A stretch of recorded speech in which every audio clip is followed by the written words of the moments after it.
प्रश्न है, क्या संख्याओं की सूची 5, 11, 17, 23 का कोई पद 307 है?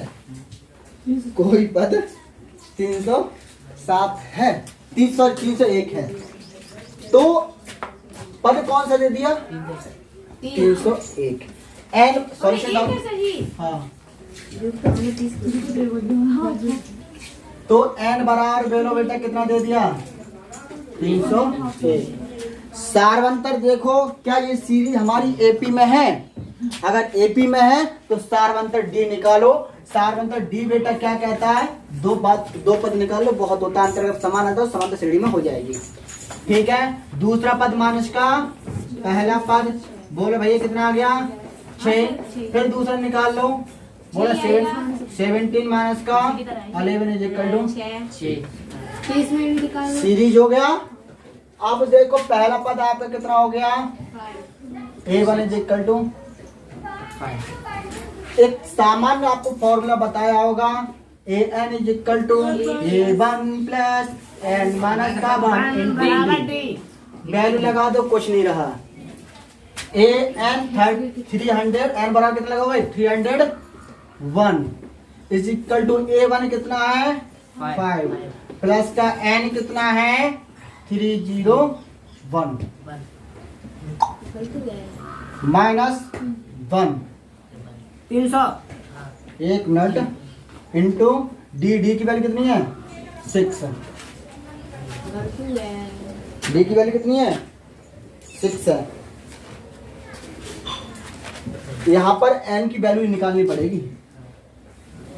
ठीक है, अब सॉल्व कर लेते हैं। 301 इज इक्वल टू 5 का 5 रहेगा, 6 की मल्टीप्लाई n से कराएंगे 6n हो जाएगा, 6 की मल्टीप्लाई 1 से कराएंगे तो माइनस का 6 हो जाएगा। अब ये वाली चीज इधर पटक दो उठा के, देखो 5 में से 6 गया तो माइनस का 1 बचा, तो 301 इज इक्वल टू कितना बचेगा?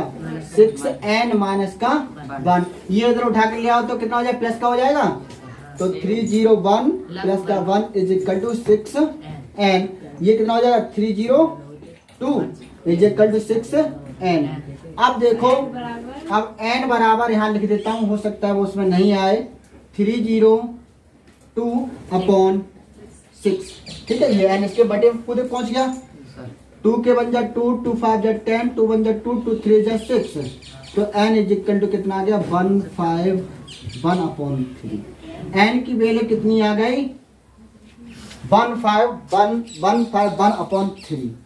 ठीक है, अब ये पूछ रहे हैं क्या संख्याओं की सूची में इतना पद कोई है? 301वां पद है कोई? अगर 301वां पद होता तो यहाँ पर जो आपकी फ्रैक्शंस आई है, भिन्न आई है, वो भिन्न नहीं आती, भिन्न नहीं आती, इसलिए ये इसका पद अगर यहीं पर क्या आ जाता?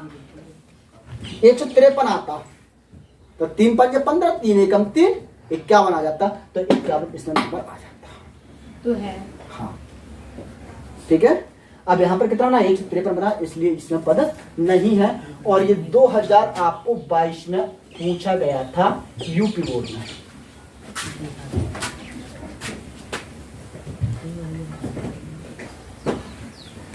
चलो नोट कर लो,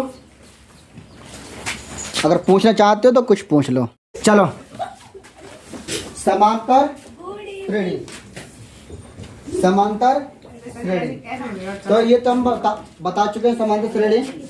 आज हम बताएंगे अनुक्रम क्या होता है। अनुक्रम आप मानेंगे तो अनुक्रम मानेंगे समांतर श्रेणी का।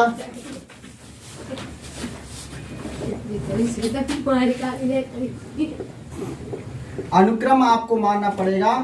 क्या मानते बेटा? अनुक्रम A1, A2, A3, A4, A5 dash AN। अनुक्रम क्या मानना पड़ेगा? A1, A2, A3, A4 dash N। इसका पहला पद प्रथम पद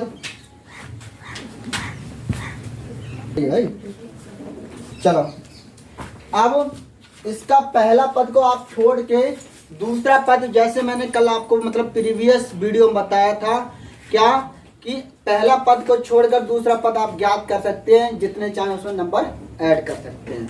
अगर मैं यहीं पर क्या निकालूं, A2 पर दूसरा पद निकालूं तो दूसरा पद क्या हो जाता है, दूसरा पद निकालने के लिए आपके लिए क्या A2 इज इक्वल टू क्या हो जाएगा A1 प्लस का D, या मैंने D सारवंतर, इसे D को क्या बोला जाता है सारवंतर बोला जाता है। D के लिए क्या कहा जाएगा सारवंतर, सार अंतर लिख लो, पूरा ही लिख लो संधि विच्छेद करके, सार अंतर। ठीक है, डी को क्या कहा जाएगा सारवंतर कहा जाएगा। या मैंने डी निकालने का तरीका भी बताया था क्या आपके लिए, डी बराबर द्वितीय पद माइनस का पहला पद। सर बताया था। तो द्वितीय पद कौन सा हो गया A2 माइनस का A1। अब बेटा पर आप अगर A2 निकालोगे, A2 यही रहने दोगे तो A1 इधर आ जाएगा। क्या मैं देखो A2 is equal to A1 plus का, ये माइनस का था प्लस का आ गया। ठीक है, अगर यहीं पर A3 निकालोगे तो A3 कितना निकल गया बोलो, A3 निकालने के लिए A2 में ही तो D को ऐड करोगे। जैसे अगर तीसरा पद आपको ज्ञात करना होगा तो A3 is equal to A2 plus का D। अगर A3 और A4 चौथा पद निकालेंगे तो A3 प्लस का D। पांचवा पद निकालेंगे तो A4 प्लस का D। छठा पद निकालेंगे तो A5 प्लस का D। ऐसे निकालते चले जाते हैं। समझ में आ गया इतनी चीज, इतनी ये अनुक्रम समझ में आ गया आपके लिए। ठीक है,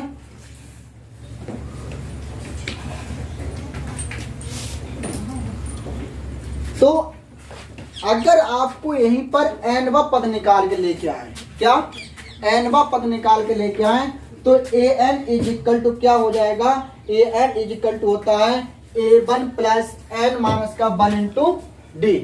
क्या होता है nवा पद ज्ञात करेंगे तो an बराबर A1 प्लस का n माइनस का 1 इंटू डी। सर जी ये कैसे बन गया, ये आपको फॉर्मूला होता है, फॉर्मूला होता है आपके लिए an is equal to A1 plus का n माइनस का 1 इंटू डी। देखो बेटा ये कैसे बना, आप अगर इनके लिए सबको ऐड करोगे तो A1 plus A2 plus A3 plus A4 plus A5 dash लिखते चले जाओगे। इनको आप ऐड करोगे किसके लिए, A1 plus A2 plus A3 plus A4।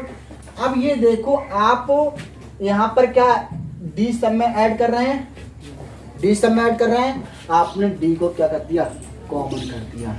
और एक चीज देखो, अगर दूसरा पद निकाल रहे हो आप तो पहला पद लिख रहे हो, मतलब n में से 1 क्या कर रहे हो घटा रहे हो, n में से क्या कर रहे हो 1 घटा रहे हो, तो यहाँ पर क्या कर दिया n माइनस का 1 कर दिया। अब जो चाहो वो पद निकालो।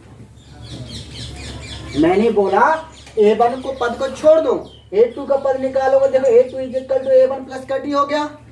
तीसरा पद निकालोगे तो A2 प्लस का D हो जाएगा, मतलब एक पद कम आ रहा है। तो एक पद कौन सा कम आ रहा है, मैंने nवा पद निकाला है तो n में से मैंने क्या कर दिया, एक पद को कम कर दिया और D वही रहा, A1 भी वही रहा। बताओ इस व्यापक समीकरण में कोई दिक्कत तो नहीं है। अगर मैं आपसे कहूंगा कि सारवंतर समांतर श्रेणी है उसका nवा पद अगर आपको ज्ञात करना हो तो an इज इक्वल टू क्या होगा A1 प्लस का n माइनस का 1 इंटू डी। अब मैं कहूंगा कि बेटा इसका पहला पद दूसरा पद ज्ञात कीजिए, तो आप n बराबर 2 लगा देंगे। ठीक है, दूसरा पद ज्ञात हो जाएगा। मैं कहूंगा बेटा इसका तीसरा पद ज्ञात कीजिए, तो n बराबर 3 लगा देंगे, तीसरा पद ज्ञात हो जाएगा। अब वो एक सीरीज दे देंगे कि ये सीरीज है, इसका 50वां पद ज्ञात कीजिए, तो n बराबर 50। अब A1 और D कैसे निकालेंगे, अब हम प्रश्न के माध्यम से जानेंगे। ठीक है, एक प्रश्न ले लेता हूं मैं। इसमें कोई प्रश्न दिया है नहीं दिया है,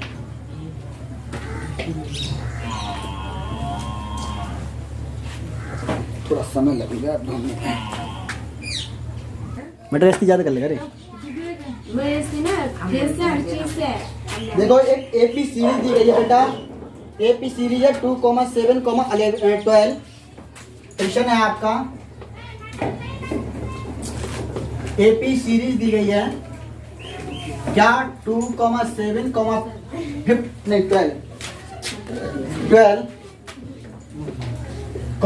10 का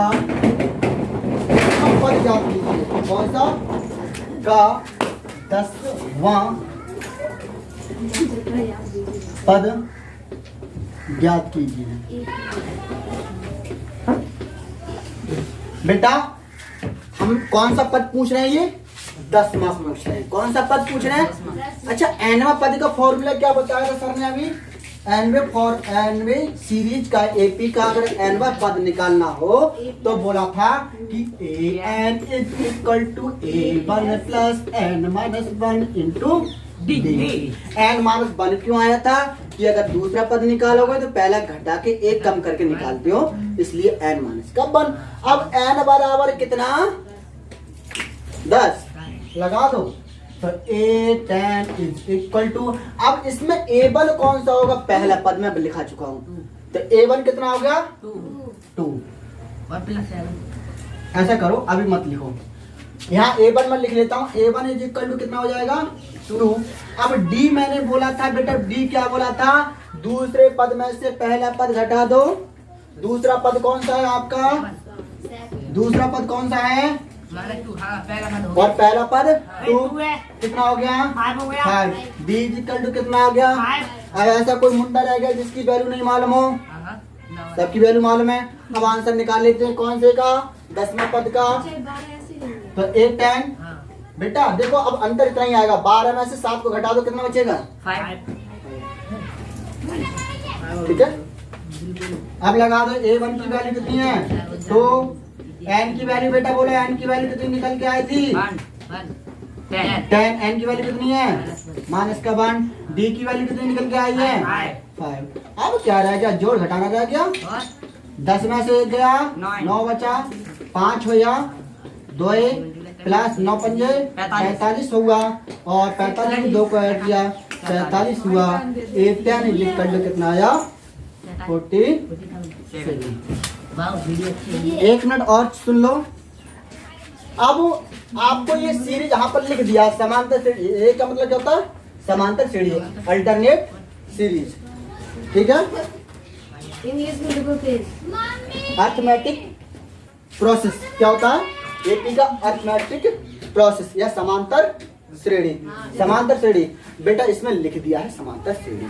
बाई चांस आप प्रश्न में ना लिखा हो कि ये समांतर श्रेणी में है या गुणोत्तर श्रेणी में है या हरात्मक श्रेणी में है, ये 3 श्रेणियां होती हैं, तो आप कैसे पहचानेंगे? पहचानने का तरीका यही है, दूसरे पद में से पहला पद घटा दो, तीसरे पद में से दूसरा पद घटा दो। अगर दोनों का अंतर क्या आ जाता है? समान आ जाता है, तो वह समांतर श्रेणी के श्रेणी का अंतर। ठीक है, आगे समझ में आ गया? अब आप लोग इसे नोट कर लें, मैं हट जाता हूँ।